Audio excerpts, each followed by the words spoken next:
So if you had a spiritual weapon, what would it be? Oh! Ooh! Okay. Sorry, let me lean in. To clarify, spiritual weapon is a cleric spell. Yes. Where you get a... What's the word they use? Like a... Spectral weapon. Yeah, but it doesn't have to be a weapon. You did fuck me up. I told you this was going to be probably as bad All as the I'm plant thinking question. about is my cleric's actual spectral weapon, which was a needle. But me, as a person, I mean, the boring answer would be like a pencil. Well, technically, my actual pen that I use for my tablet for the drawings on this damn podcast, which I love very much. Get back to me. What do you got? Oh, okay. So I did, since you Also, mentioned... that was rude. I'm sorry. I told you. Since you did mention your actual clerics, I also want to mention the 2 one-shots that I've played this cleric in. You remember Rimby. She's, grave cleric. I had a tombstone once. And then I had literally... just a tombstone that I just, had her whack people over the head with. And then I also had literally the symbol of her god, which is a skeletal hand holding scales. No, it's not a rock. It's a skeletal hand that holds scales. I remember this and she literally would, have him swing the scales. Shout out to clerics. I love spiritual weapon. Yes. It is so much better fun. And the flavor on it, so good. Me personally, I feel like, I don't know why I always have just thick square items. I feel like it would just be a journal or a book you would whack somebody over the head with. I thought you were going to say knitting needles. Oh god, that would be so much fun. I feel like I'd be lying though at this point until I get really into knitting. Fair. And people are getting sweaters and shit all the time. Yeah, I know. No, this question was for everybody. This question is for everybody. Oh, mine would be a frying pan. That's solid. Okay, yeah. solid. It would be a frying pan, specifically one made out of cast iron. Oh. Full on 16-inch She's ready skillet, for violence. or No, bigger. 8. It needs to be not too heavy to swing, you know? I mean, okay. I was gonna say it's gonna be a spectral thing, so it could be huge. Oh, that's true. 16. But then how what am I gonna do? My tiny self, you don't have to hold it. It just goes. It follows you. Oh yeah. Oh man. Or the possibilities. I don't know what size, but there's many possibilities. Can I change the size? Yeah. It could be the size of a bass drum if you wanted. That's a big old skillet. I think you get a max of 5 feet, but other than that, feel free. Yo, a 5-foot skillet. That bitch blocks out the sun. It could offer shelter in rain. I love how utility this spectral weapon is. It has many uses. I could For cook real. many meals for Right. large groups of people. Spectral bacon. And I could You like also my joke? whack someone upside the head. Valid. It's a solid choice. Right now I'm tied. Growing up, I always loved pole arms. So some sort of glaive would be just what I would love when I was a kid, at least. Because you need more reach, of course. Yeah, of course. But I think, I don't know, maybe some really big boxing gloves. I love the idea of just ready for him. ghost boxing gloves. I thought he was just gonna say these hands. Just big. Man, but yeah, that would be great because you just run up with whatever your cleric weapon would be. So pickaxe or war pick. I mean, whatever the quintessential pickaxe, war pickaxe, a hammer, war hammer, whatever. And behind you are just floating left and right. Just hit them with a 1-2. Bah! So that would be fun. There is something absolutely wonderful about just the visual of just some bad guy not seeing just boxing gloves, just pop, pop, pop, pop, pop, and there's nothing there to hit back at.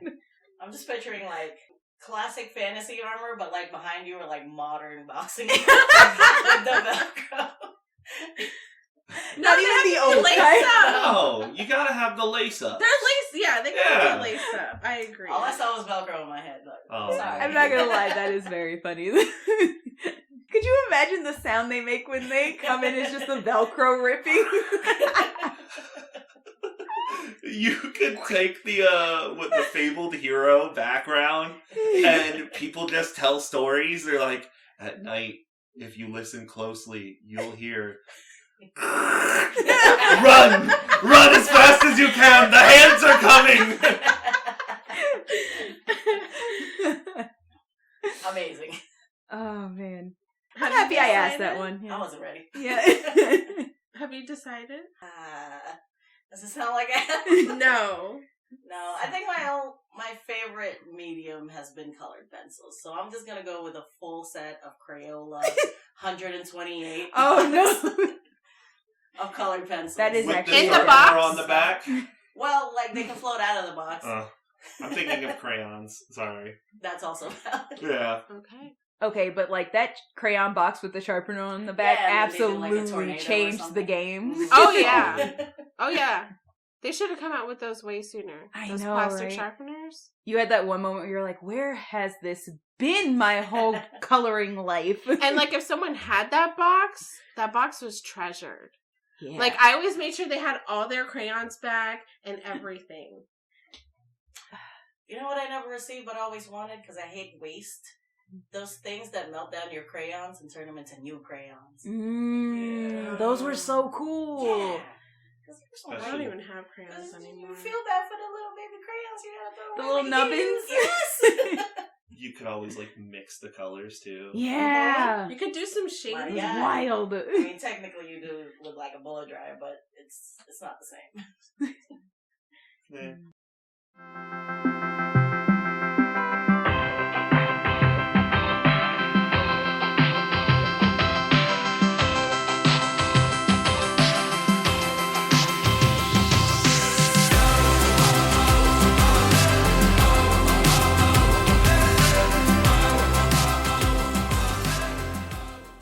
Anyways, Oh, D&D. yes.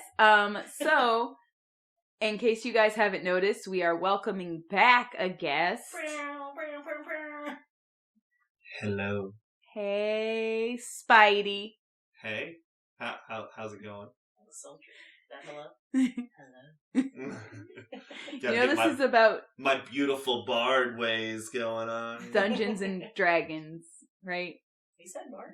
Yeah, my It's beautiful on bard. topic. You know. Oh God, no! I meant like, don't go horny, Bard though. Oh no, I was down. thinking more like Delilah style. You know.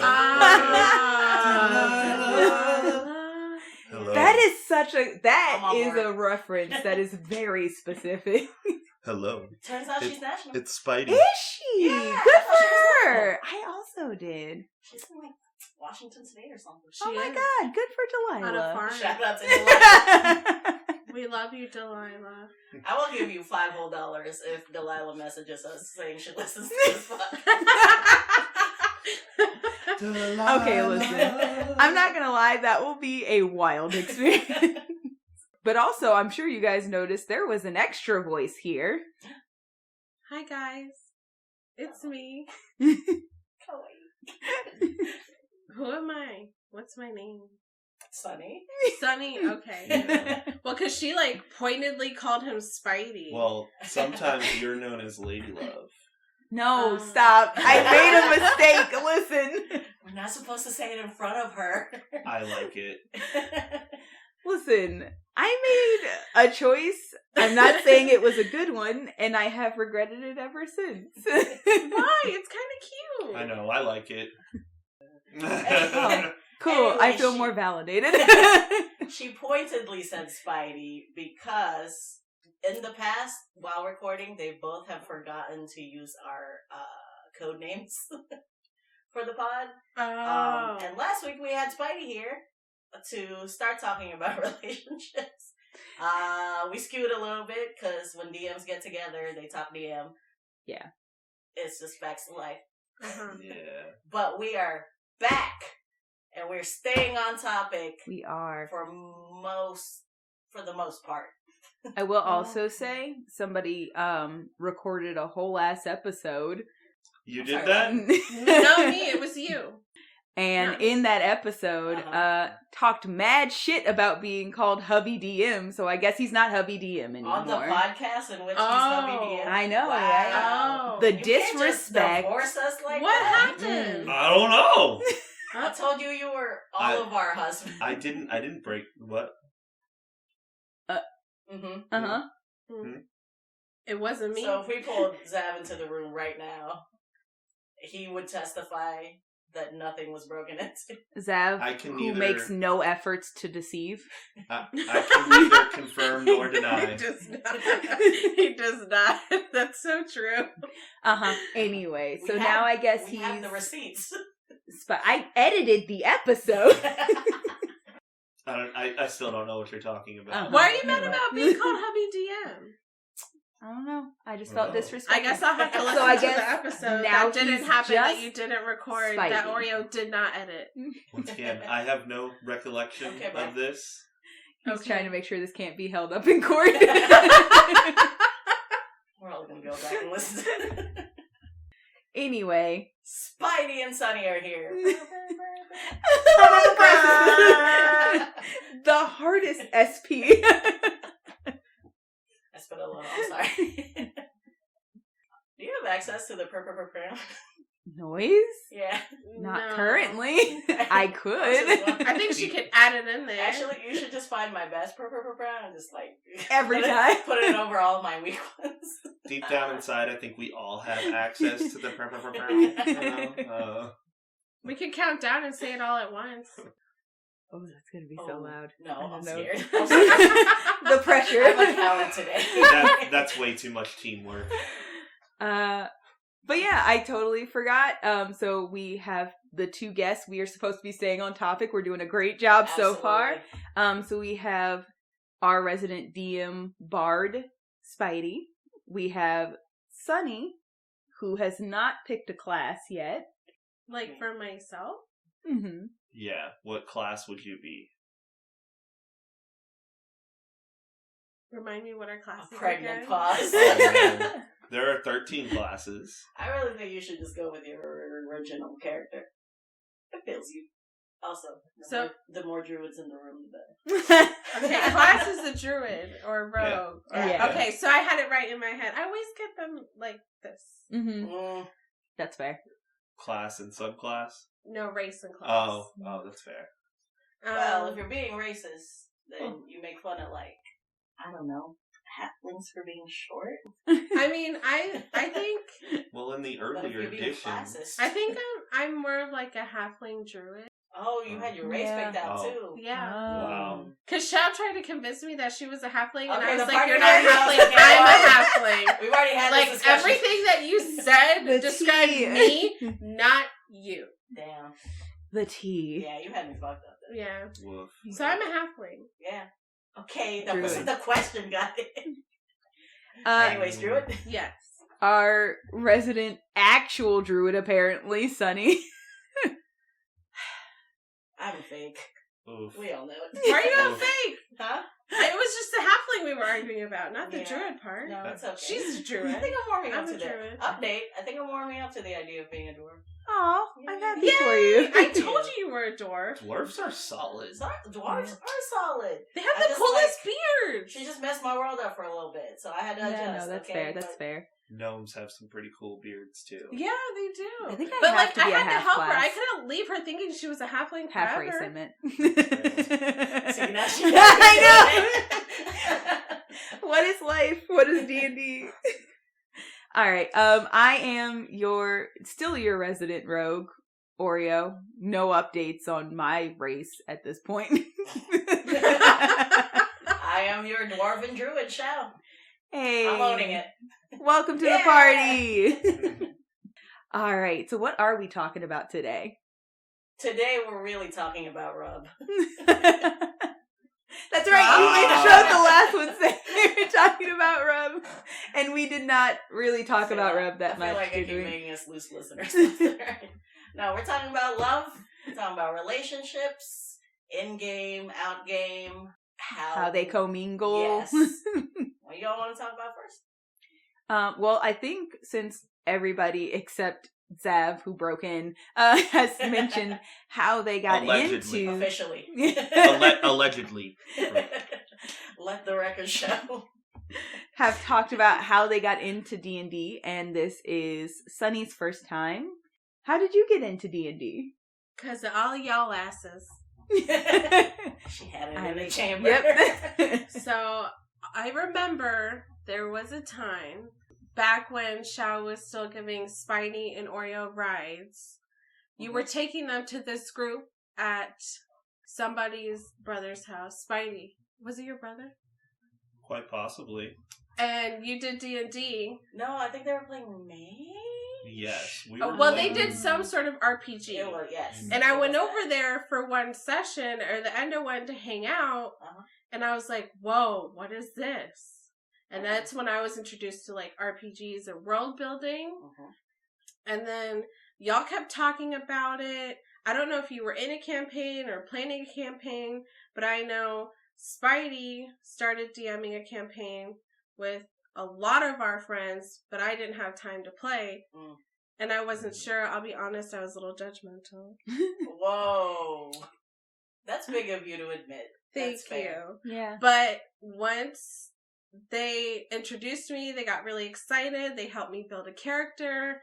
I had no idea what I was doing. Their characters were way more fleshed out than mine. They made way more decisions. They had like a backstory.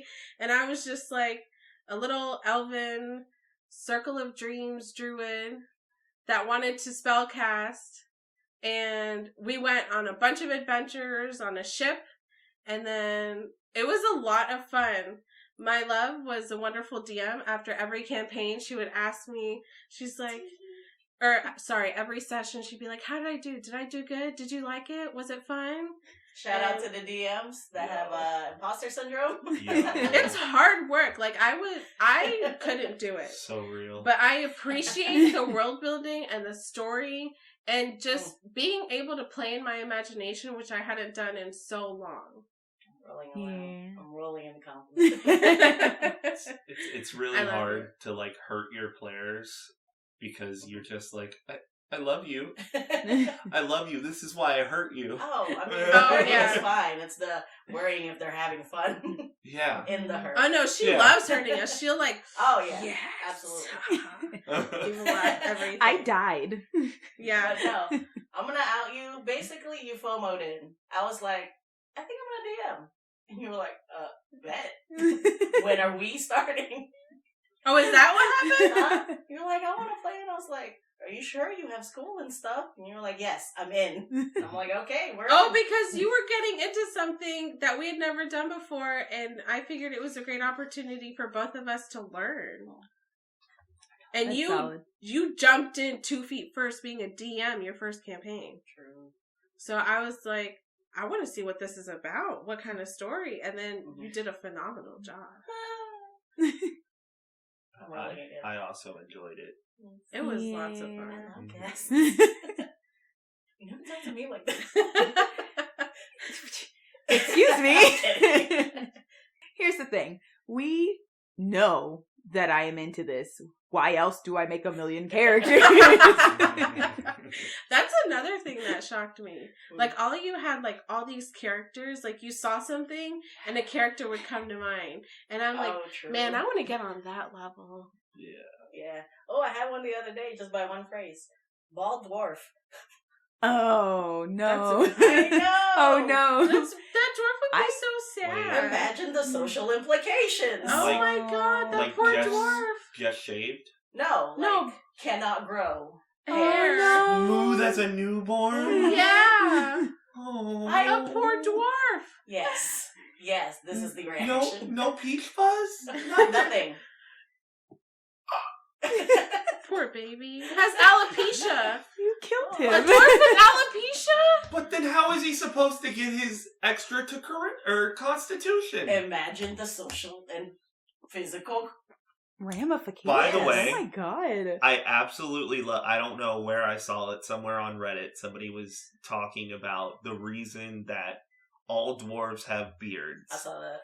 Is because when they're in the mine, Uh-huh. their beards basically work as like a respirator. Yeah. So if you remove the beard on a dwarf, then they would Oh. no longer have their constitution bonus. Biology. And like, Wild. I want I- to see you play this bald dwarf. I love that headcanon. Maybe. Yo, that's very fun. funny though, because I literally Huh. also had one before we left to come here today. He was playing is it Enemy Mm-hmm. by Imagine Dragons from Arcane. Okay. Yeah, and I love that song, Mhm. but I was listening to it again and I was like, I want to make a character that reminds me of this song. Just off of vibe. Songs, Just off of words. vibe, man. I'm gonna get there one day. Hey. Anyway, Sorry.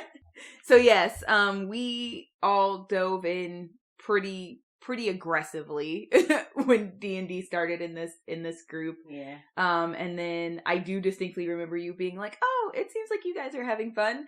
Okay, well, I'm leaving. You guys have a good time." Or like during sessions just being like in the entire opposite room doing school stuff. And then when Xiao was like, "Oh, I'm going to DM my first campaign." I was like, "That's bold."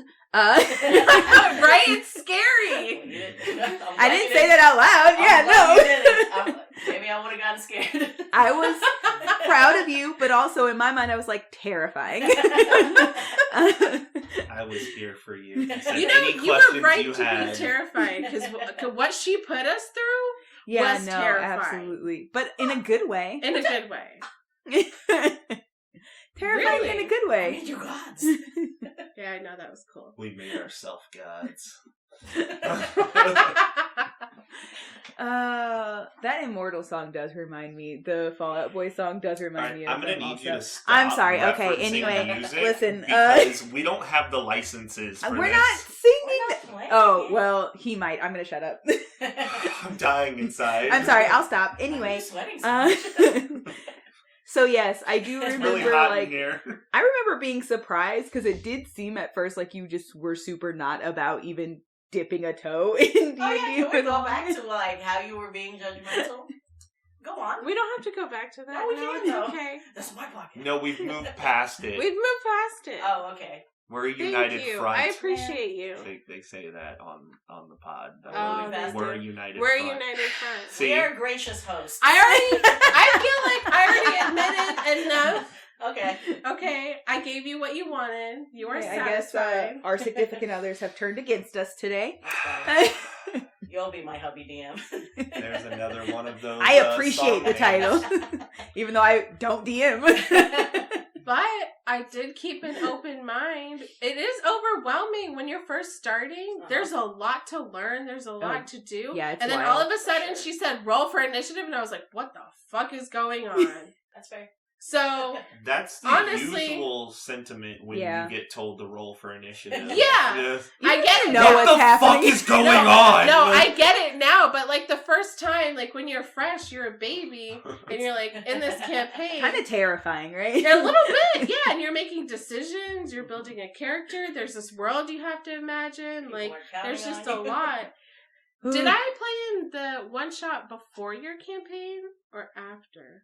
Oh, Oh. for your birthday? The one at your birthday with like the, 20 people? Yeah. No, that was our mid. campaign. Yeah. Oh, so I knew Yeah. what I was doing by Yes. then. Yeah. Yes. See, so that was a different experience once I Yeah. knew what I was doing. Yes. Side note, I DM'd a 8-person one shot. It was many people. No, it my was a birthday, lot. Because I was like, oh, I love D&D. I need more of it in my life. And so I decided to work hard for my birthday. Never gonna do that again. It's so hard That to keep was people insane. on track. Shout out to the DMs with like 6+ players. Yo. Oof. Good on For you, mate. Honestly. That stresses me out as a player. I Uh-huh. cannot imagine DMing that. Anyway. But yeah, I think her reason was the same as mine, which was FOMO. Yeah, that's fair. Okay, so that was your intro to D&D. Mhm. And then obviously, as you mentioned, your first campaign, your significant other was your DM. Yep. Which is very similar to how I played, which was my first campaign. My significant other was my DM. So, and this is very funny because it does not flip-flop. So you've never played a campaign with, Xiao has never played a campaign with Sunny as her DM. Yeah. We're not going to talk about what happened. You've never played a campaign, Spidey, with me as your DM. Sure. So, Different show. Every time we're we not reference this, talking about my imaginary Patreon tier goes up for it. So now we're like at $100. If you want to hear the story, whenever we open the Patreon, Oh my God. But yeah, so I wanted to talk a little bit, each of us, about like how you navigate, because one of the things that I hear the most is horror stories about being a player outside of a couple where you're watching like a DM play favorites with their significant other, or being the DM and having an issue where your significant other is having expectations, but you're trying to be fair. So I wanted a kind of just to have a quick discussion about like, what is that like for everybody? How does everybody kind of look at that situation? And then also, honestly, like, how do you navigate wanting your person to have a good time, but also like knowing to be cognizant that the rest of the group also needs to have a good time? Okay. I'd like to start with, we're very fortunate in that we have a very open and nice table. It's a really good thing that we are able to communicate with our SOs, but also our friends as friends, if and when we have any issues.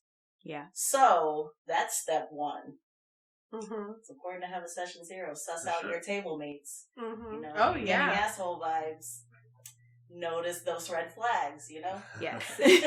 For sure. But fortunately, at our table, nobody is a dick too much, and I think that's the answer for all of your questions. Yeah, I think, like last episode I was talking, communication is absolutely number one. Oh, yeah. Above everything. And it's not just between, like you said, your SO, it's you and everyone else at the table. Even if you're the DM, your players are telling the story just as much as you are. So, if your players aren't having fun, they should tell you, for sure. Yes. Especially if they see something like favoritism. And then also, the main thing is that, besides communication, is just a disconnect. You need to understand that when you're telling this story, you are no longer like a couple, right? So, if you're the DM, you're no longer, Spidey at that point. I am now... hubby DM. Sure, I was gonna say I am now the world. I am now God. the NPCs. I am now a god. God, hubby DM. But yeah, so it's very much the same as like working with your significant other.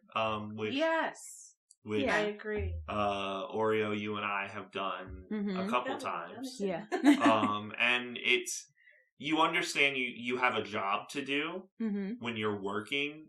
Obviously, playing D&D shouldn't feel like a job, but, sometimes, You said you need this. I'm gonna drop $1 in the jar later. So, everybody's there to play D&D. So, you know what you're there to do, so do that, and I guess come in with a meta knowledge of like, don't just give one player in general, let alone your SO, preferential treatment. Right. Now, I really enjoy the idea of like, so from a DM's perspective, of saying this session is this player's time to shine. So in our campaign, the Exiles, where we had arcs. Yeah, we all went to like our hometowns. Exactly. Yeah. And so that's your time to shine. Mm-hmm. And also, there was a time where you guys were going through a forest. Well, that sounds great for a druid to me, you know? The rogue might not necessarily do as well there, but you guys also went through a town. I did okay. You guys also went through more of a town with, you know, pavement. Hated that. And the rogue happened to just shine very well. It also happened to be your story arc, or part of your story arc. Yes. but I feel like your character definitely shined there. You did a really good job of going to the rooftops and sneaking by and doing Parkour. these things that were harder for some of the other characters to do. So I owned that hallway. But it was Were you guys balanced. like stuck on a door? Big picture? Yeah, shut up. you were a barking snake, by the way. Yes. No, I'm yeah. Thank you very much. Oh, that's what it was, meowing. Something that, as a kid, when I had my toy where you would pull the side and it would, cow says, moo. It never went, snake says, meow. Like, you gotta get your own McDonald's checked out. Oh, my bad. So, but yeah, big picture. Keep it balanced, right? Absolutely. Number one, my mind is blown. No, I never thought that there was issues with significant others in campaigns because we never had any. Oh. Mm-hmm. Like, I never heard stories about it, like, happening. Stories. Like, our campaign went so smoothly, even though Xiao was my DM, I didn't feel like I got preferential treatment at all. Yeah. And Spidey were co-players. Yeah, they were co-players, which was interesting because they were also, like, there was sexual tension. Yeah, it was so weird. So, like, it was a lot of fun to watch that play out and have everyone there. And everyone did have their time to shine, which was cool. But I didn't realize that you built the world that way to make someone shine. Like, I never thought about it. I just take it for granted. I'm just like, oh, this is what we're doing today. Like, I don't think about how you're like, oh, let's go in the forest. A druid does well. Like, what? You set this up for me? Like, that's crazy. That's cool, You're though. not used to seeing behind the screen. No, y'all are geniuses. See, that's why I'm not that creative at world building. But, okay. I mean, also, I never had a problem communicating, and she would be like, is that okay? Blah, blah, blah. And I'd be like, yeah, it's okay. Like, I don't expect preferential treatment. I knew that she said what goes, and I followed the group. So I did what the group did. That's the thing. Lay down the law, DM. Like, I had no problems, and I would have great fun with you. But I think another thing that plays into that is our dynamic as couples and friends. Yeah. We've been friends for so long. Like, we don't have to say much. Yeah. But also outside the game, we as couples, I think, have above average communication skills. Oh, hell yeah. 127%. Yeah.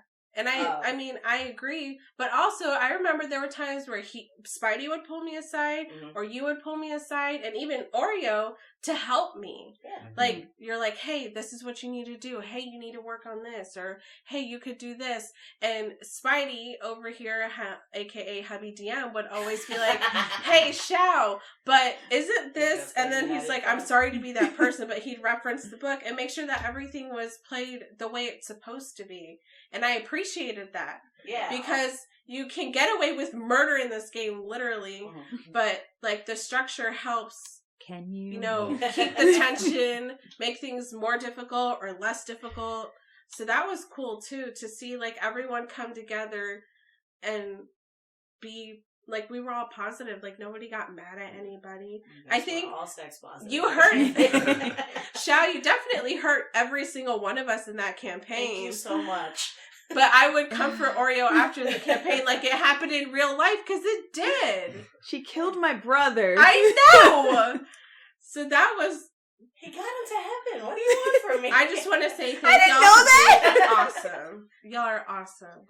I think with it being both of your first campaigns, so like your first campaign, Sunny, as a player, and Xiao's first campaign as a DM, I had DM'd before, so I wanted to be a reference for you guys.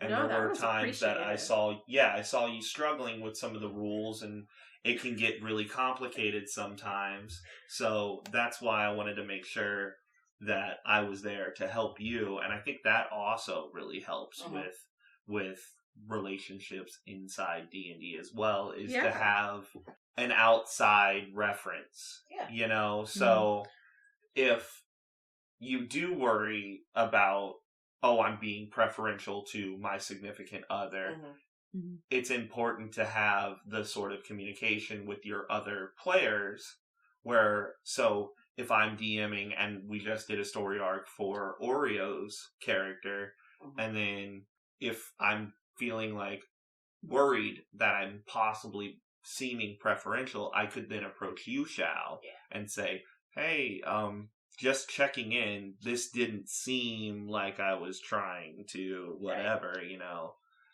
And so, and I trust that you would give me a real answer. You're not going to try and sugarcoat anything, or, you know. We're just an echo chamber of communicate.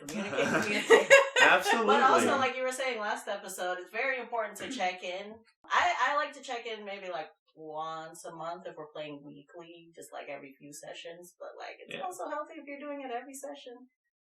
Well, so I'm not used to being a player as much, but one of the things that I like to do as a player now is to really tell you as the DM something that I really enjoyed.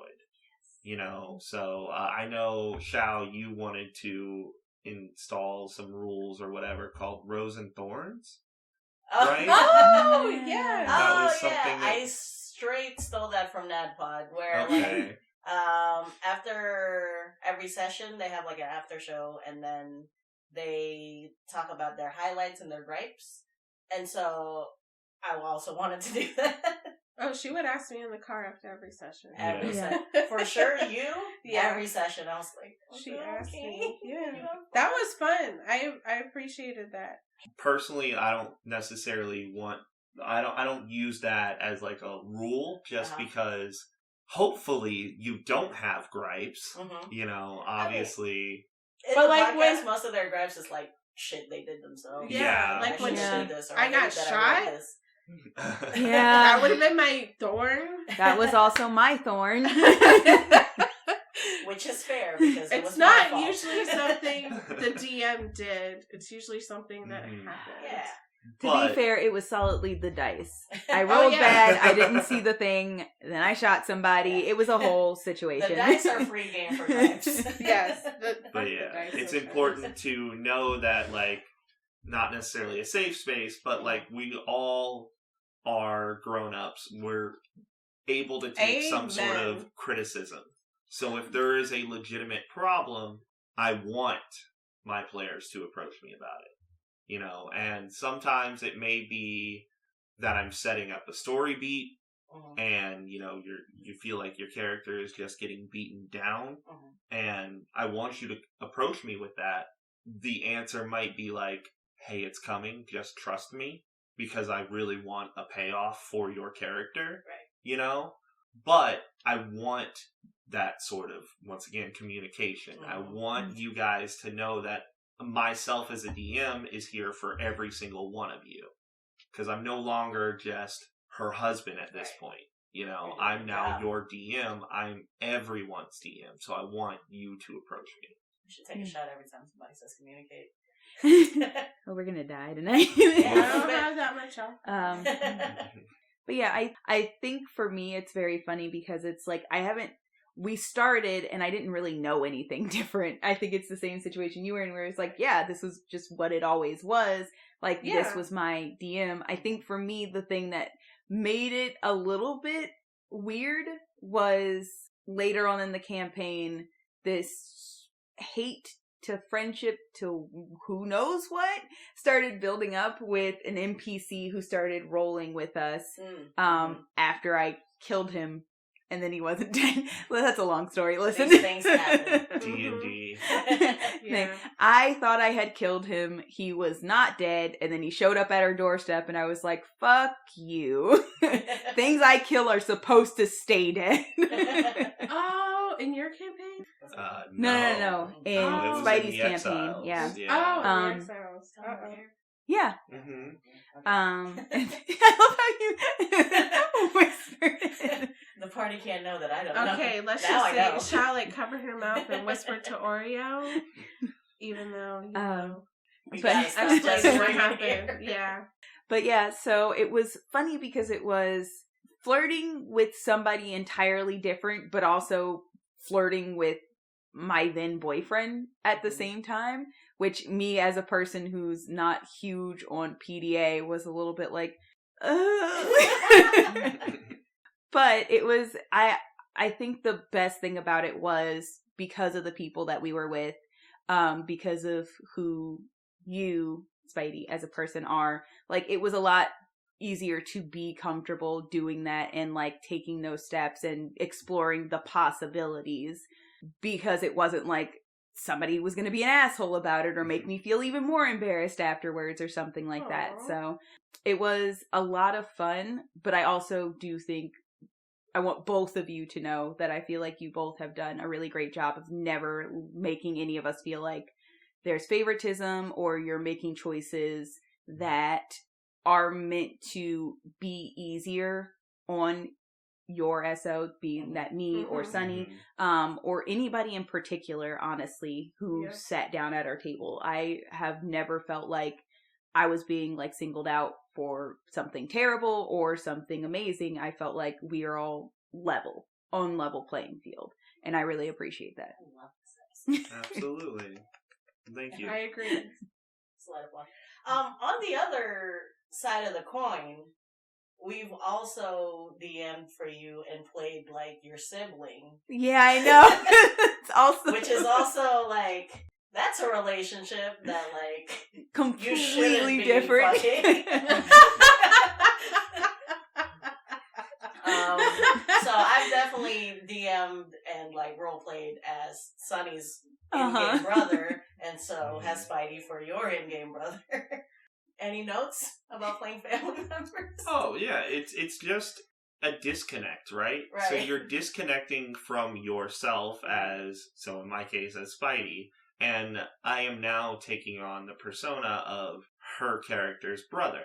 Yeah. So I know, because we worked together to design her brother. I mean, she gave me particular notes on, like, this is what he looks like, this is what he kind of does, this is his sort of personality, Mhm. and I took that and fleshed out the character from there.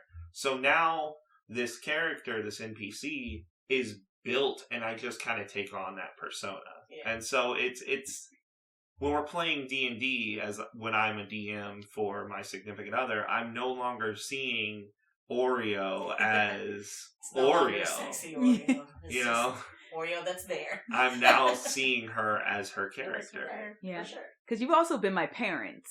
Yeah, yes. Is that weird for you, Sean? No. Like Spidey said, it's like a disconnect. I did want to compliment you. Your Oreo's in-game brother, Reed, Mhm. I felt was so natural in Yeah. being brotherly and also like as a character. Probably because he's a bard and you're you. Taking it as a compliment.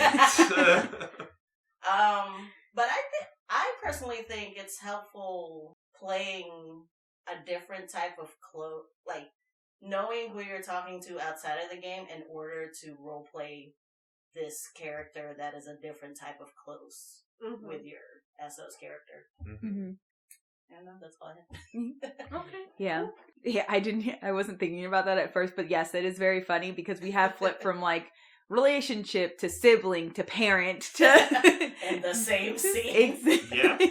Which is very funny, but also, like, I didn't think about it because honestly, when I'm watching, like, you guys be these characters who are like my parents or my Yeah. brother or, you know, my brother and my sister, because Xiao has been both siblings for me before. Like, it doesn't feel like I'm looking at you at all. Like, I'm looking at you, but like the immersiveness of the game, and this is what's so wild. So wild about D&D is it's like I can be looking at literally my husband, and I'm just like, that's mom right now. That's a compliment to y'all. Y'all do a great job. Yeah. So that's another tip. Like, work on your immersion if you're not doing it that well. That's another thing to practice. Yeah. Because when your table is immersed, nobody is even seeing each other anymore. No. And, trick for that is take a break. So if people just aren't as immersed as you want them to be, take a break. Say, hey, I need a drink, and go grab a drink, whatever you need to do, and kind of encourage everybody else to disconnect for a minute, and that way when everybody gets back, you reconnect, and then hopefully the focus is there and you're now immersed into it. Also, try and avoid having your NPCs monologue amongst each other. Oh my god, That's I'm not. Because the hardest part is when you're. I never thought about that. Talking yourself. Like literally being like, different hey, how you doing? I'm doing good. How are you? And Oh my keeping god. track of which voices who. Oh my god. Yeah. I am sure we have on some level made both of you do that at one point, sure. and There was literally a time that I can remember where there is a character that I was playing that Oreo's character does not trust for a particular reason, whatever. Everybody else is okay with this character, but when it... Was it the hot lady? Yes. It is Lady Valora. Yeah, yes. she was the hot lady. And everybody immediately was like, damn, that's a hot lady. I trust her implicitly. And so, of course, my character was like, I don't trust her for shit. Mind you, I never described her as a hot lady. I just described her and everybody went, no, hot. It wasn't even, before you even described her, he put a voice on her and everybody went, damn, she hot, huh? Can we hear that voice? Oh, man. She's probably deep in the vault. Is she deep in the vault? Okay. She's very sultry. See? So... Party, I I'm told telling you. Hot lady. It was a hot voice that then he put like a description to, and then everybody was like, still hot, man. But so that character was trying to have a conversation with another character, and so to save time, I was like, she tells you that you guys can wait outside and she'll finish up the conversation. And your character, Oreo, was like, no. I'm not leaving. No, what she have to hide? And I had to go meta in that moment. I was like, look, I really don't want to talk to myself for the next 15 minutes. I will give you the cliff notes. Perform for us. But I was not giving, no leeway at all. He was like, all right, I'm going to break character for a minute. Listen. You don't have to roll an insight. I will let you know it seems real. Like, you're good, Seems? It is, damn it! Please don't make me do this. But, yeah, so, and that also, eventually, as a DM, you will get tired talking to yourself. So... Yeah.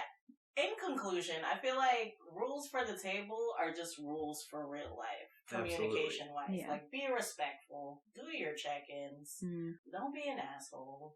If you see any red flags or problems, speak up, and it doesn't have... Talk to your whole table about it, because maybe someone else is seeing the same thing you are, and then they didn't want to say anything. Or maybe only half the table sees it, and then the DM needs to know. Yeah.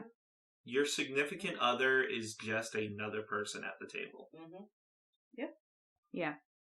Would you guys agree with the following statement? Maybe. Okay. Alright, I'm gonna try to phrase it in a way. If there's a problem that doesn't seem to be, able to be resolved at the table, do you think,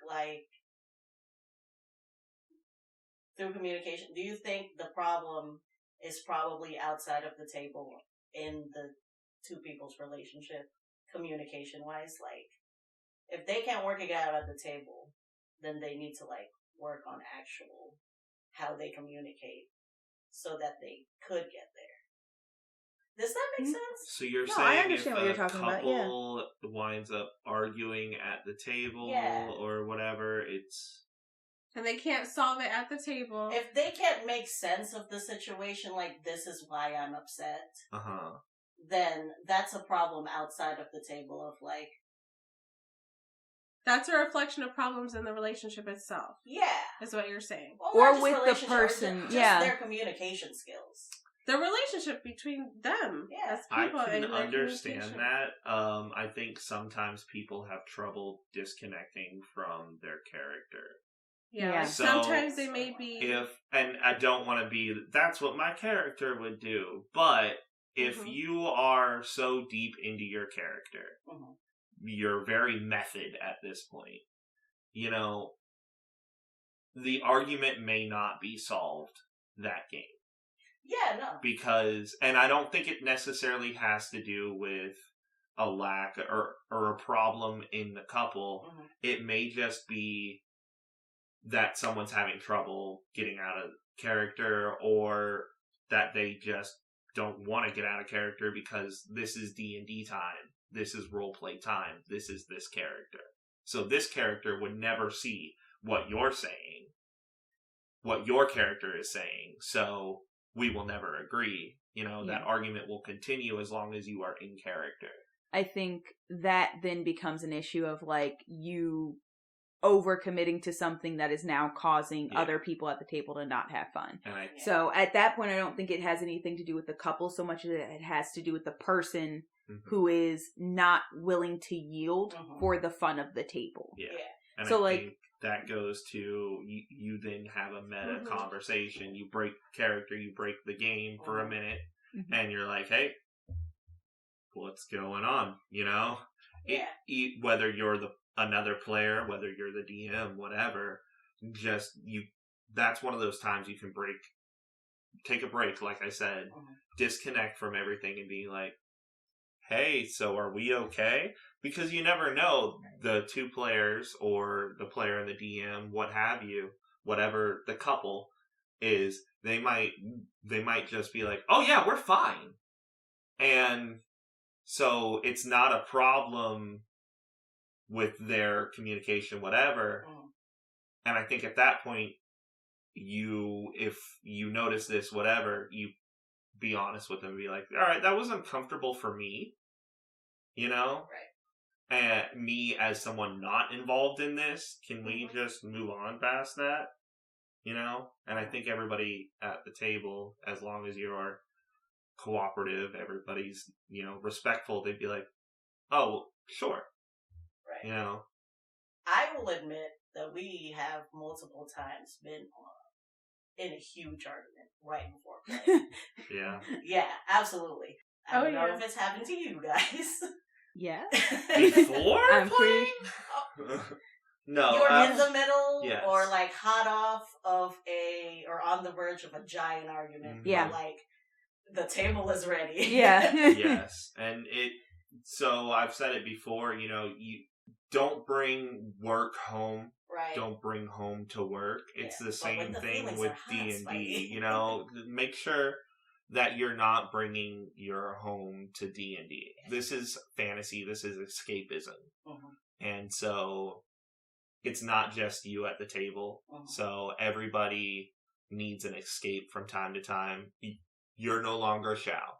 Right. You know, you are now your character. You are now the DM. So I think you've done a great job of leaving your baggage at the door, you know? But and that's important. Do we have any advice for, like, when those things happen? Because, like, if you're... I have advice. Because it happens. I do. Yeah. It's real simple, but it's hard to do. You swallow your ego. Because you should not, like, audibly, when there's a real problem, you should not argue in front of other people or bring other people into your relational arguments. That is a no-no. You can go to someone else for advice, but you don't argue in front of people. Like, I feel like that's something that we've not really done in a terrible argument, I don't think. I know we've had, like, our spats and whatever, but that's normal, and we've gotten past that. And also, we're really good about telling each other when something does happen that bothers us. We go and we talk to that person. Like, hey, this happened. We've gotten way better. But yeah, there have been times where we were arguing in the car. And we're like, we gotta go. And we're sitting outside because we were arguing. I distinctly remember a couple of times where, like, I have messaged him, be like, hey, where are you guys at? And you're like, in the car. I'm like, oh, outside. Okay, we'll see you in a minute. Yeah. Me personally, I'm sorry to have to make you wait, but I guess in those moments, I would have preferred to, like, resolve it enough to a point where I can swallow my ego, and then we play. So I guess the advice is try your best to set it aside because other people are counting on you. Yeah. All right. Honestly, once again, this comes back to just, like, being honest with the people you're playing with. Yeah. Because, like, that too. If you, like, are in a position where you're like, we need a resolution before we can, like, sit down at a table together, whether one of us is the DM and a player, or we're both players, and, like, not turn this into a giant fight in front of everybody, tell your group that. Because, honestly, you've messaged me that before, and I've been like, cool, well, we're in here, y'all want food, like, and just been like, when you're ready to come inside, you're ready to come inside, because I would also rather you guys be at whatever resolution you're comfortable with before you step to the table. I appreciate it. Yeah, I think we've also had times, I don't recall a very specific one, because D&D usually happens at our place, but I'm sure there have been times where you've been hot off of an argument, or 10 seconds from starting one, and then, because Zav always shows up early instead of on time or late, he like knocks on the door, and it's like, all right, well, this is done for now. Bookmark. We're gonna put a pause in this, and we'll come back to this discussion later, or maybe we won't. We'll see what happens.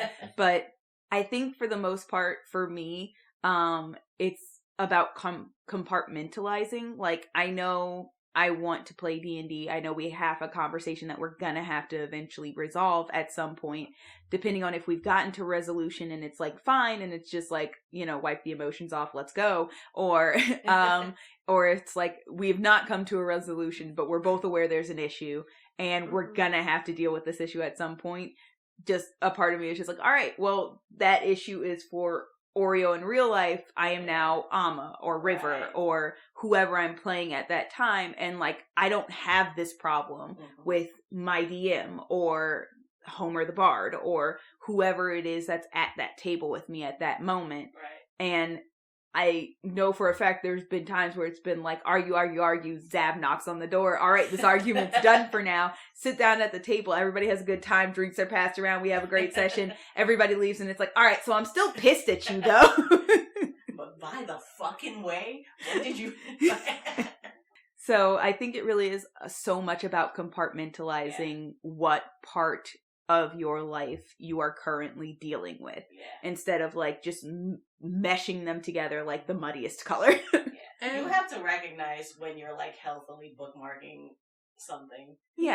And be vulnerable with your friends. Let them know, because it lets them know that we're not all perfect and this shit happens. Okay, like, hey, I can tell you what works for me personally, and that's just having healthy communicating skills. And so, like, yeah, that's fair. And so, like I said, do it in a healthy way to where as efficiently you can tell your significant other, like, this is what's bothering me. I'm not necessarily mad at you. I'm upset about this. And understand, like Sunny said, we're all humans. So, like, things will happen. And you don't hold a grudge either. You know, and that's not... Don't get petty at the table. That's not a D&D related thing. That is just a general for your well-being. Don't hold a grudge. There are more important things in life than that argument, which...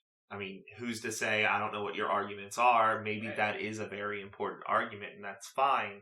But I think something about being surrounded by your friends, and even if you're playing with new people that you're not necessarily great friends with, like we've been friends for a decade plus. You won't always have that, even if, especially if you're playing on something like Roll20, where, or on Discord, where somebody has decided, oh, I'm going to run a game. But you can't play D&D with somebody without having some sort of connection, right? Right. If that argument is too severe for you to table to, let it go long enough to play a game, tell your party that. Yeah. Tell everyone around you that. Like, hey, I can't do it today. I'm very sorry that this is such short notice cancellation, whatever. I can't do it today. And everybody around you will probably be upset because we're all looking forward to D&D, but will be understanding as long as you have a healthy relationship. They'll be more proud that you admitted it. Yes. Ideally. Yeah. So yeah, that pretty much encompasses the conversation, and honestly, plus some, about being at having your SOB, having your partner, having your significant other be your DM. I've been called worse. I appreciate how funny you thought you were. It's because I paused after I said B, and then Anyway, shut up. You know what I mean. So the other thing that I really wanted us to touch base on is relationships between players. Because I know I touched a little bit on the idea of like your DM, you and an NPC doing a relationship thing and how that can be. But like just you and another person at the table having a relationship, how to keep that on a level where it's not awkward for everybody else. But also like once again, a lot of horror stories about people forcing or trying to force relationships between themselves and another player character, which is just wild to me. Like, what? Okay, so I feel like a lot of these horror stories come from people who are from games with socially awkward people in general. Just so if you don't understand how to create a relationship in general, the healthy way to do it at least, where you're not forcing it in your game, that's going to shine through as well. Right? So I've also read horror stories of someone kind of forcing themselves on another character. Like, that's not healthy outside of game. It's not going to be healthy in game either. Yeah. Let's be explicit about this. Are you meaning like you've read a story where a player's character has assaulted another player's character? Or like emotionally both. Tried to force a relationship. What? Yeah, both. Oh, yeah. So there's stories of... She's so innocent. I know. She's not on the forums. No. Yeah, there's stories of people doing what their character would do. Okay. And their character is a piece of shit who apparently would physically force themselves on another character. So that's obviously a problem, period. Isn't that sexual assault? Yes. And so, going back to Session Zeros, right. The entire table lays out what is and is not okay. It's all about consent. Yeah, so everybody, and if the entire table agrees that they are okay playing a game where... With those themes? Yeah, and especially say if you go into the Underdark, because Drow have a very specific... Yeah, they have a very specific culture that includes slavery, sex slaves, and things like that. So it wouldn't be outlandish for that to show up in a game, including Drow, you know?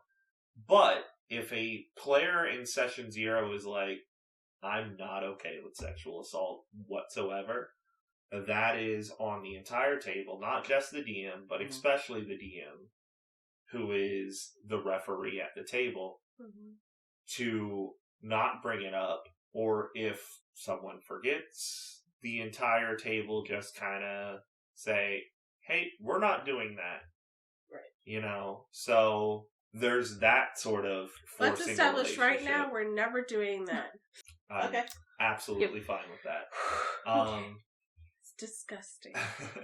Then there's another type of forcing a relationship that isn't necessarily physical, but sometimes there are conflicting personalities at the table. So someone can be abrasive, or not necessarily as bad, but a powerful personality. And if, say, myself, you know, hypothetically, if myself, who is more of a type A personality, and I don't quite have the right mindset or the social understanding, that's a great way to say it.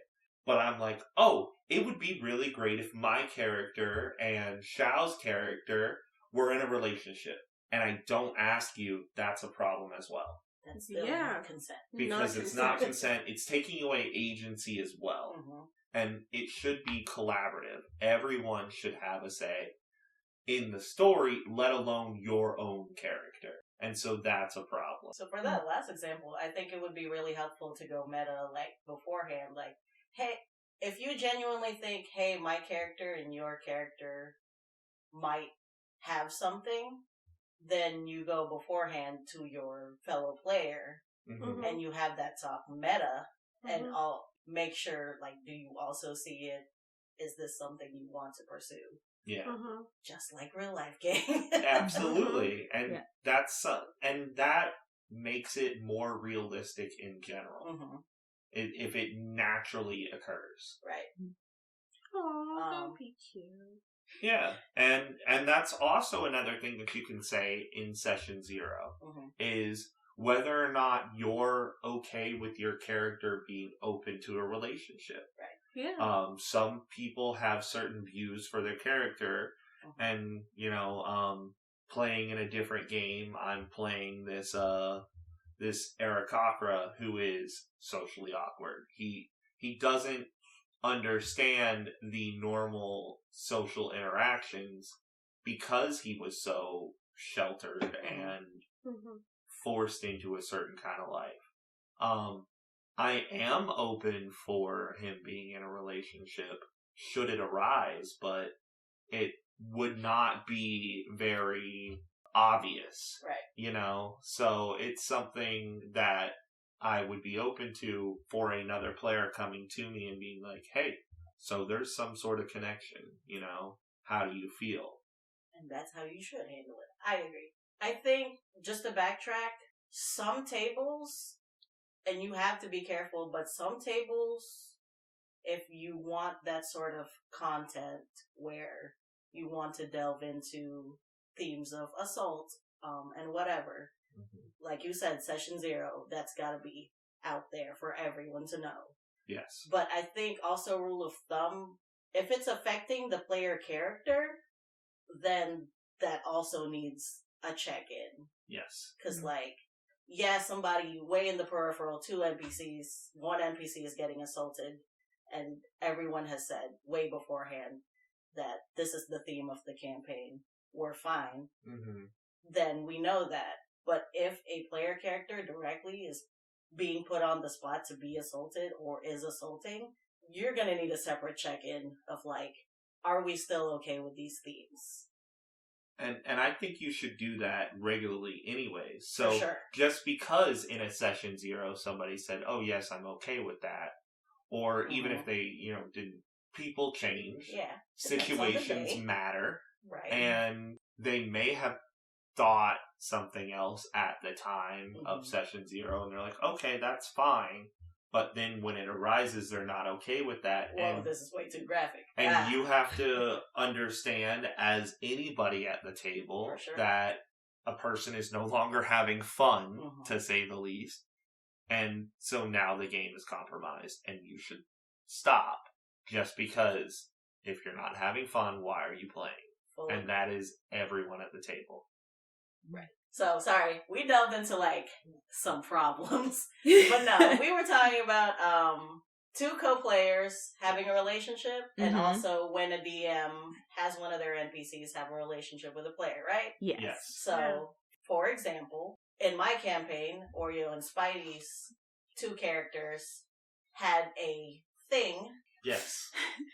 So if you guys want to talk about that. This is actually a very interesting example as well, because I was very, very torn about this when it happened, and then honestly after the fact. This is one of my thorns of the entire campaign, and this is a choice that I made that I regretted. This is a formal apology from your DM of like, maybe I shouldn't have made the rules. I definitely should not have made the rules make you think that because the dice said that, your agency was took away. Let's get into the example. Yes. So basically what it ended up happening is we went into this campaign deciding that our 2 players would be connected, or our 2 characters would be connected as friends. They were best friends. They had known each other for years. They worked on my character's brother's pirate ship together. And that was the entire extent of their relationship. Going into the campaign, that was entirely my plan. I had no intention of our characters ever getting into anything romantic. I wanted to explore just being friends with you, essentially. Later on, because a deck of many was introduced, your character, Homer, literally limit broke charisma. Like, already had a ridiculously high charisma. Truly limit broke it. And because, yes, 24 or something like that. It was ridiculous. Yeah. It was a mod crazy. 5 or 6. Yeah, like crazy high. It was at least 6 or 7, sorry. Yes. Yeah. And because we were playing and had openly agreed that we were totally okay with this, a very sex positive campaign. I was playing, I think I mentioned this before, like a pansexual character. I don't know many others that had like very specific preferences. I think there was one mostly solidly straight couple who were like an engaged and then married couple. So, but for the most part, he had a baby. My NPC children. But yeah, so for the most part, like all of the characters were very open sexually in a way that we were all very comfortable with. So that is all prefaced to say there was an orgy one night. Oh my god! As you do. As one does when a pirate playing D&D. Fancy. You know, stuff happens. There was an orgy one night. My character as the captain, who had stepped into a role trying to emulate her mother a little bit more, was like, I'm not going to join into this orgy because I feel like I need to have this like separation and air of authority still intact, that I feel like, I don't know, maybe banging the whole crew kind of loses you. So, so I decided to not join in. Your character, Sunny, also decided not to join in. I don't remember the exact reason for Val, the druid, to not join in. And then Homer, the bard, also decided he was not going to join in. With his limit broke charisma, he was like, hey, just because we're not doing the whole orgy thing doesn't mean we can't do a threesome. And then my character was like, no, I mean, if you guys want to go have fun, but I'm definitely not. And then he was like, I'm definitely trying to persuade like this situation to happen. He rolled with his limit broken charisma, stupid high, like higher than I could have ever rolled to like fight against it. And because I, as a player, will say this was my mistake because I didn't truly understand how persuasion works. and I didn't allow myself the space to say, my character would say no matter what. Yes.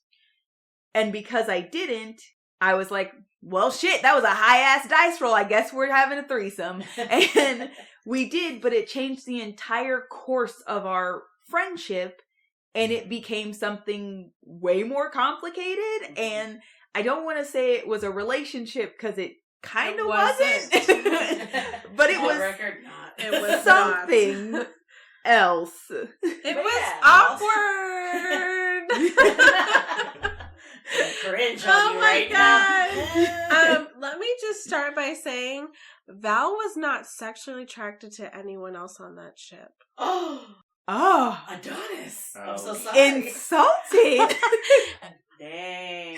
No, I'm joking. Dang. That's definitely a joke, because our characters literally grew up basically like sisters. So. Yeah, And the hots for Nestor are Tortle Claire. No. Oh my god, I loved him That dearly. old I could man- never fuck him. I knew he liked BBWs, and I was not. He liked big thighs.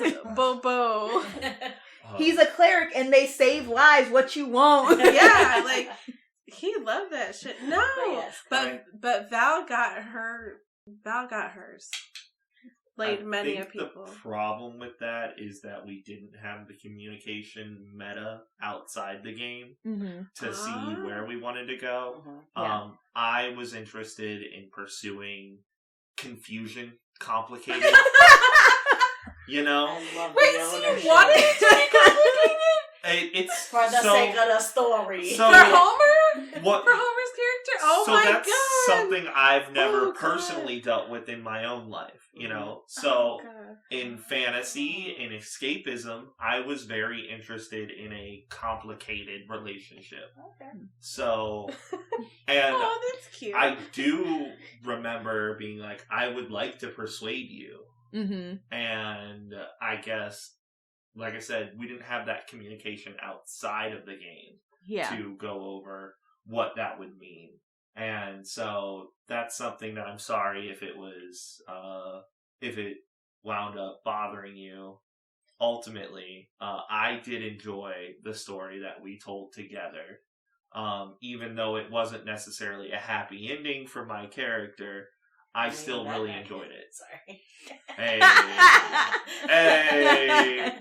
But yeah, I did enjoy it. And so that's where having that, once again, that talk outside of game really is important. Right. I will also say, like I said, I do take a bit of, like a decent bit of responsibility for this, because I wasn't open enough to say, like, this is not what I'm looking for from our characters' relationship that we established. I also was not knowledgeable enough to know, like, I understand that you're using persuasion. I understand that you are very persuasive. My hard line is still no. And then I won't say that, like, for me personally, it wasn't like the entire situation as it played out wasn't like interesting and different. Yeah. I absolutely kind of rolled with it after that point, but basically, always. She did. But honestly, for me, it was like, this wasn't what I had wanted. And part of that comes from, I think, part of the worry being like when you're two players who are outside of game, a couple having an expectation put on you that like, oh, these characters are always going to end up like, your characters are going to end up getting together and stuff like that because you guys are together. So when we first stepped into the role of playing side by side, because that was our first time playing side by side, I was like, I want none of that pressure. I want none of that expectation. I want this clearly to be, our characters are just friends. Yeah. And it's not how it played out. I will say my thorn is not at you. It's not at you, DM. It's at me not just saying no. Like it doesn't matter what you're doing. The answer is going to be no. And so, like I said, it changed the entire course of the characters' relationship. There were a lot of really fun things that we explored together, even despite me being like, I shouldn't have like just made myself say yes to that. I should have let it be my hard line like I originally planned it. But there was a lot of fun things that we ended up like dealing with and exploring as we went through that, because I didn't understand how like a persuasion roll really works or the full concept of a persuasion roll. And so I don't regret anything about that. I do think after that, we got to a point where it was like, okay, like the expectation is not there. We have 2 characters who are absolutely never going to be in a relationship, are solidly building a friendship from 2 very, very different paths. Right now, your character, the Earl with all the names, being a character who is still dealing with the loss of somebody he did love and like going through all of that situation. And my character truly just not being attracted to him on any level. Which is not his fault. I definitely didn't see that one happen. Not at all. It's just because of how I decided to play this character, and I think that's an important conversation, that if relationships and sex and stuff like that are coming into your game, you need to have that conversation of like, what is my character? What do they like? What do they not like that kind of thing. And for this character, because funnily enough, Amma didn't really have any sort of relationship. Beef ended up in a relationship. Lit started looking for a relationship. But Amma was very much like, I don't know if I like anything, because I hadn't thought that far ahead for her, and kind of sussed it out as we went.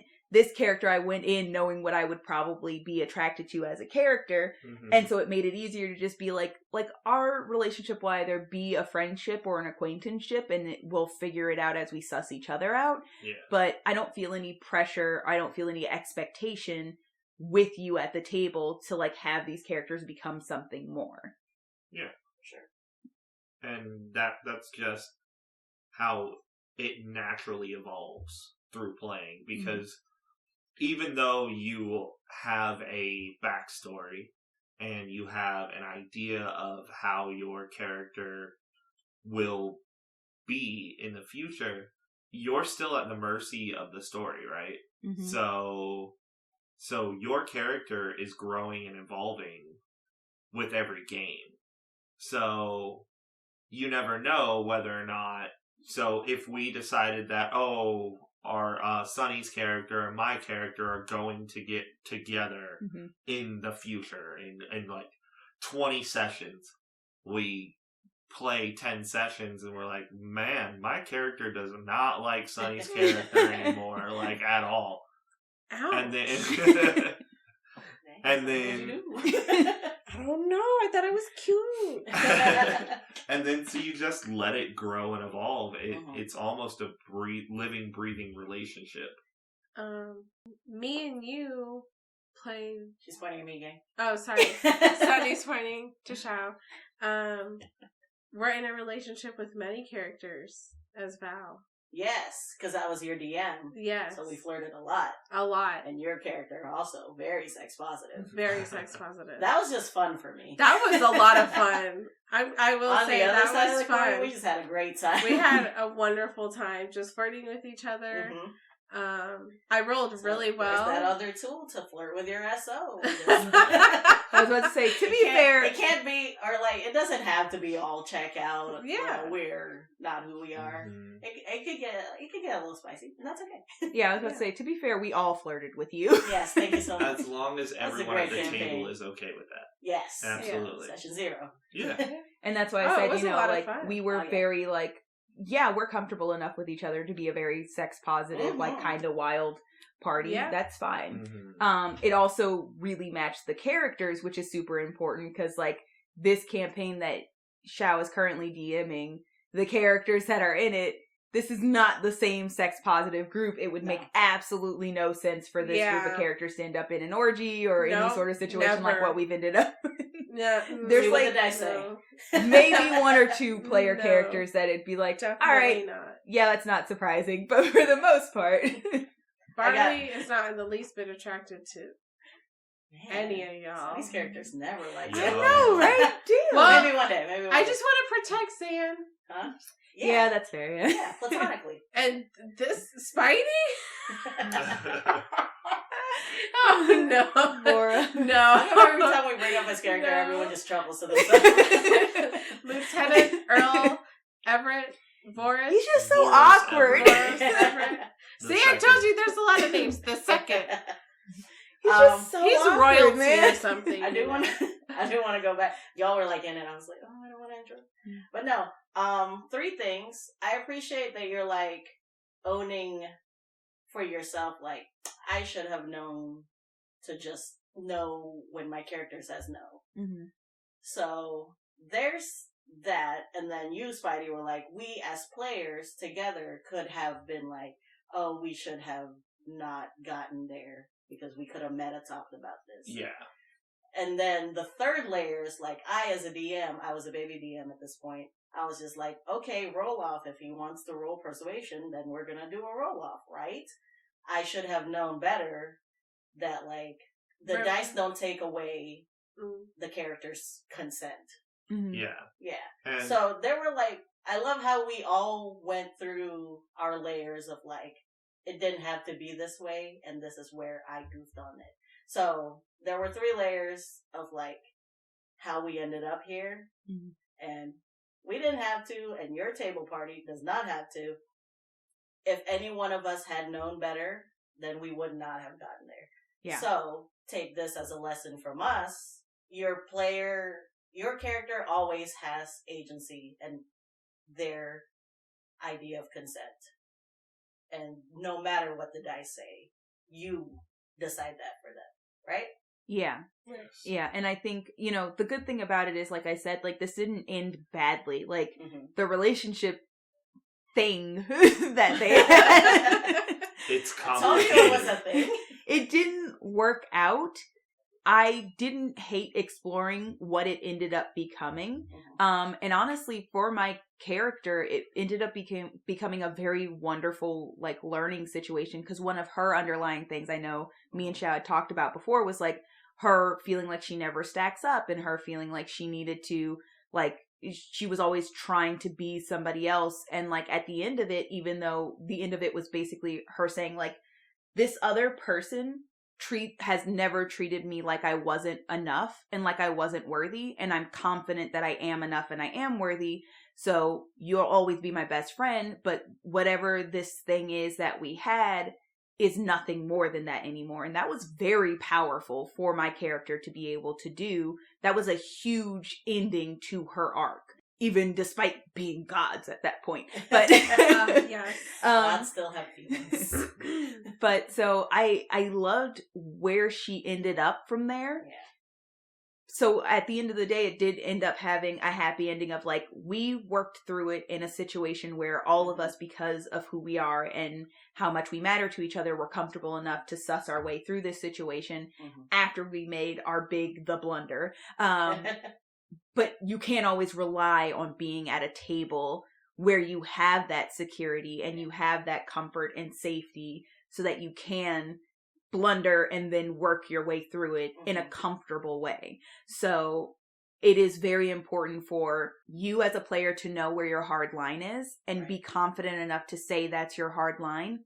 Any secondary player who is pursuing some sort of relationship with you to have the conversation outside of it with you and say, this is what I would like for us. Is this okay with you? And then finally, the DM, at the end of the day, you are the real master storyteller here. If you feel like you need to pause to check in, always feel like you know that you have the power to say, full stop, game. I want to make sure that you guys have had this conversation. And if they haven't, initiate that conversation so you know your players are happy with what's about to happen. That's exactly my notes. I can't believe I'm like self-ownership, and then the players fix it, and then the DM fixes it. Yeah. And you don't always have to roll dice. Right. Yeah. So Absolutely. conversations, I say, I'm being persuasive. Mm-hmm. Yeah. I don't necessarily have to roll the dice for persuasion. If the conversation is just persuasive, where it's like being playfully suggesting, hey, maybe we should, so, and I guess that just got mixed up in that whole situation to where it did come to rolling dice, and a lot of times when dice are rolled, it almost feels like Obligation. obligation from the dice gods type thing, so The So dice gods. if you can leave the dice out of it, then do that. You know. Oh, sorry. Same. I'm enjoying you saving my life. I appreciate that. Oh my god. Spidey's character saved my life. Mm-hmm. Like, I will forever be saved your grateful to character's him. life. Yeah. Okay. Barley's life. Right, for sure. Yeah. I thought that was really when we started my campaign, we also did the 2 and 2 thing where like you and Zav's characters came from the same place, and Sunny and Spidey's came from the same place.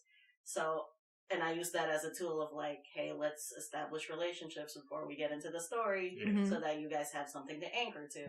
Mm-hmm. I think that's really curious because I set you two up, and now every time I check in with Barley, she's like, I just want to make sure Zan doesn't die. Yeah.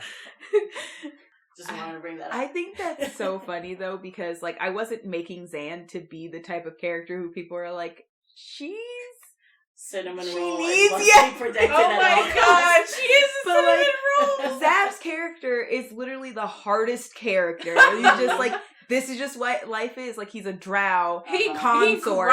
And he's just like, this is just what life is. People die. And then like, how many, like 10, 15 sessions in, he's like, if I had a friend, I guess it's you. And Zan's like, that's so big. And then immediately that whole session, she almost died like 5 times. And he was like, stop. Yeah. This is why I don't get attached. I love watching the relationship just play out. Talk about your husband. I also wanted to point out that accidentally, I made my first character's arc to be wanting to have sex for the first time. And then Spidey was like, you really want that to be your arc? And I'm like, I mean, yeah, that's what she wants. And you were like, okay. And I guess with that okay, you meant, okay, I'm going to make that her whole ass arc. So my character didn't get laid until a year and a half later. To be fair, your character is also socially awkward. So yes, that was not, You're I was going to correct. say, that was mostly her fault, to be yes, and that's on me. Was propositioned by a couple of dwarves. She chose not to take. Well, because she already had... Okay, so basically what ended up happening was we went to Barbarian Zev's hometown where the Minotaurs live, and someone caught my eye, and then how many sessions later, we get together, and he proposes, and I wanted to explore, like, this is my best friend's now husband playing my in-game husband. So it's crazy how things work out. It is. But, like, the separatism is there, whereas, like, thank you for providing him, and I love him, but, like, sometimes when I think about it, I'm like, it's Spidey. I literally thought you were about to be like, thank you for providing him, and I love him, but I don't love you. But I love you in a different way. That's what I heard. You know? But, like, also be proud of yourself, but also, like, it's not you. It's T-Bone. Yeah, that's such a wild and funny thing about D&D, because, like, once again, like I said when I was like, yeah, like, this is my husband, but, like, right now I don't see husband, I see mom, or, like, dad, or my stupid brother, or, like, but, like, I literally watching your relationship with T-Bone, which was watching you fall in love with my boyfriend, then fiance, then husband, and then, like, but the entire time I'm just like, they're so cute! I loved it so much! And I got to be a bridesmaid at the wedding! Yeah. So going back to what I said to the start of this episode, we're very fortunate to have such an open, communicative table where we're all okay with these, like, cross relationships. And and like having whole sex positive campaigns. Can I just say that I was very supportive of Lit's relationship with T-Bone. She would come home and tell me, and I'm like, "Oh my god, how's it going?" No. She had a little sass for me. Let's not get a little bit. Hey, I had to give you a hard time. If I don't give you a hard time, do I love you? That's fair. I had to give you a hard time a little bit, and then I was like, okay, and then they got married, and then. But I did feel obligated to tell you when I got home. Because that's the kind of communicators we are. Yes, her character currently, because we are taking the year break in game, currently is pregnant. Yes. So when we come back from that year break, her character should have had her children at that point. Her first litter. My first litter. And she has a litter. Yes. Yes.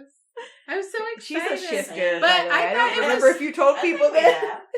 I thought it was cute for her to explore that relationship and have fun in game. I personally, as the DM, am having fun with the relationships that have been built in this campaign as well, because in every other campaign that I've ran, I've never had such deep relationships romantically as the ones that have been formed in this campaign, because your character is not the only one that is romantically involved with an NPC. I know, but mine is our OTP, right? Yours is married, and yes. I'm just saying, we're coming for your ass. So it is a very unique situation for myself, and I am enjoying it as well. Yeah. I also love that there's such different relationships too. For sure. Neither of them are with you. Nope. I'm just thinking about it, and it's it's just very funny because Lit and T-Bone, your in character husband's name. Oh man. Well, they were such a whirlwind. It was I don't even know.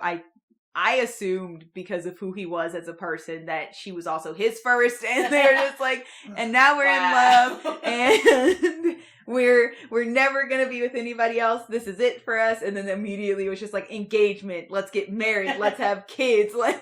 People rush things when there's a war. But then Beef's character is just hey, I met this hot bear chick and we're kind of hitting it off. I guess this is cool, but they're also both just so not romantic. So it's just a lot. It's very oops, we're in a relationship. Yeah, it's very much that's funny. Oh, I'm worried about your safety. I don't super like that. Oh, I care about you and I miss you when you're gone. Ugh, whatever. I guess I love you, God. And that relationship was also very fun to be a part of, or is fun to be a part of as well, because once again, it was just kind of a natural thing where there was some sort of connection somewhere, and it just kept happening and kept happening, and it got to a point where Zav's character realized at some point that it meant something to him, and him and I had a conversation outside of game where he was I'm pretty sure my character is feeling things. Yes. Shout out to destroying toxic masculinity. And I was oh, cool, alright, yeah, bet, okay, I'm pretty sure it's the same the other way. And he's really? I mean, cool. So it just naturally evolved. And I absolutely love playing with you guys because I'm getting to watch your characters travel through this world and evolve and find things they like and, unify against things they don't like. And procreate. And procreate. And that's also a new thing for me, Yeah. Oh my god, that's so funny to think about too. And also very cute. He was oh, really? I mean, yeah, whatever, man. I guess that's fine. I guess we could date or something. And then, like, I also find it funny because, like, we're in an actual relationship, but, like, I've had no relationship with you in character except for this weird friendship that we just discussed. Thing that might be loyalty. The slowest burn ever. In that campaign. Yeah, in that campaign. Cause She's a halfling. Huh? She is a halfling. She is a halfling. He's a Goliath now. Yeah, Yep. that reincarnation I don't know made which him one's bigger. taller, half orc or Goliath, but he's Goliath. Oh, buddy. And it's by a lot. That's a different definition for slow burn. But yeah, I think, like, it was just funny because it was very much me discovering at the same time my character discovered that, like, she's probably Demi. So, like, she was like, nothing is really popping to me. Like, I just don't get it. And then she murdered a guy, and then she was like, oh, I guess he's fine. I guess we can trust him. Even though I feel like maybe he should have been less trustworthy because he came back to life twice. Well, hold on. The first time you did not double tap. Shut up. Can I also do another shout out to, like, you as a player, Mm-hmm. straight, Mm-hmm. Sexually, but you've played a pan person. You, Sunny, I was earlier. That was Oreo. You, Sunny, Mm-hmm. as a person, bi and Demi, but Valkyrie, super pan. Cannot stress enough how pan. Spidey, you're exploring playing a female character.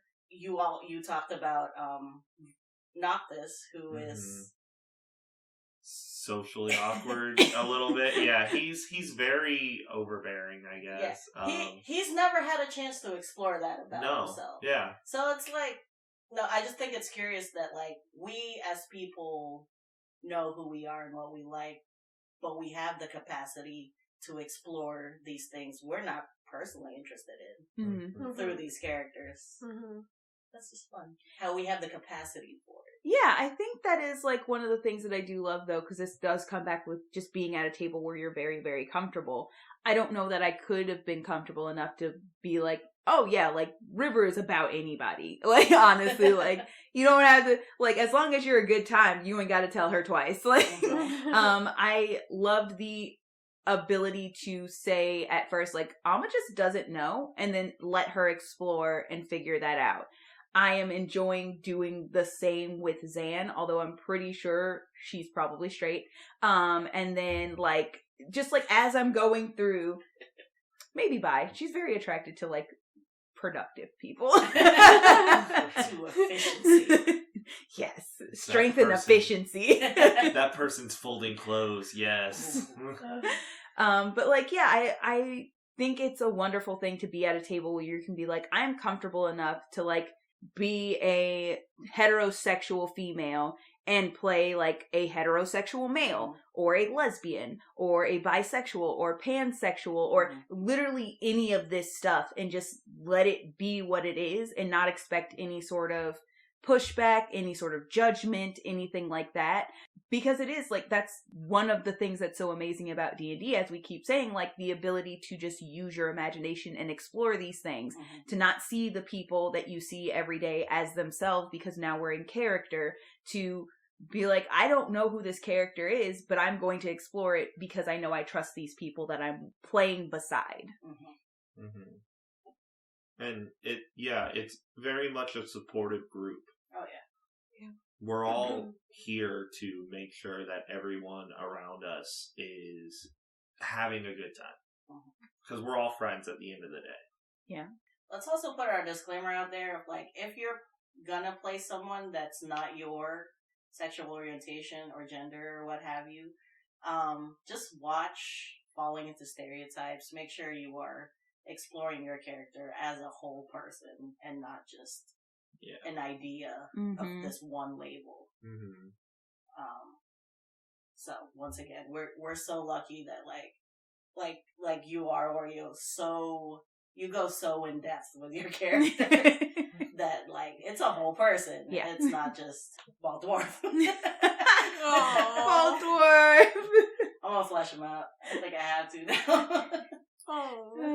I'm just so sad for him. Same. What if they throw him off the mountain? Oh no. And had to be raised by like Forrest now. Ooh, ideas. Maybe he just thought he was a fat, tall gnome. Oh no. But yeah, I don't know. Are we nearing the end? Closing thoughts? Closing thoughts. My first one being my opening thought, which is I'm very lucky with my table, and that you guys are mature and you're not afraid to talk to anybody else at the table. And then second thought is, like you said, in my head I turned it into like the 4 C's, which is comfort, consent, communication. That's another shot. I'm sorry. Okay, alright, no, I have to be confident with this joke. Cunnilingus. Yes! And that's how you have a really good table. Guests? Writing that down. 4 C's. Yeah, no, absolutely. We are lucky to have the table that we do. For sure. I'm personally lucky to have the relationships with all of you guys that I do. You know, over a decade of friendship wouldn't happen if we weren't, you know, good to each other in general as friends and family, pretty much. And same with my significant other. You know, I am very lucky to have a understanding significant other to where we are able to play and explore these odd thoughts, you know, where, like I said, to me, it was interesting to play a complicated relationship. My character in your current campaign, Shao, Voros, is somewhat scorned. He did break up. He had his heart broken, and so I'm enjoying the idea of playing this character that has gone through a rough breakup. Although he's not handling it well, gang. Although I can't wait to meet her, yo. Although he wishes her the best, and he truly is and I'm really enjoying playing that, and that's something that I get to explore because of how great our table is. He has the worst friends for wishing her the best. We are absolutely wishing her the best. Where's she at? Where she live? Like, show me her. I don't ever want to imagine a world where sexual assault exists. I That's just wanted valid. to say that. Okay. Valid. Like, you're like doing an imaginary world. You're here to have fun. Yeah. That is not a fun thing about living in our worlds. I'm sorry. Full agree. No, I'm not sorry. Sorry, not sorry. Also, I appreciate every single one of you and all of our family, friends. This was fun. Yay! D&D is fun. Closing thoughts. Fuck Electrum. Oh, fuck Paladins. Yeah, today. Ooh, fuck your clerics, but in the good way. Oh, yeah. Do it. The 5th C is celibacy.